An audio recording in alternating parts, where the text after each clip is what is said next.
So, good morning mga kadaks. Mayroong bagong pasok na Ford Ranger.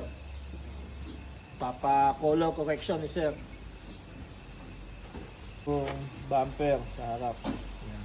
Pinagawa niya na to kaso hindi nag-match yung kulay. Saka itong isang pinto sa driver side niya. Pinakulayan din, ang layo ng kulay.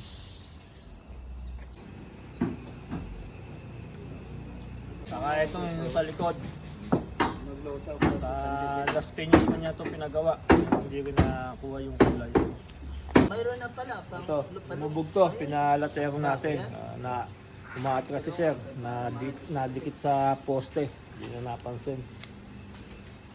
Bali ang gagawin natin dito, tatlong panel na color correction.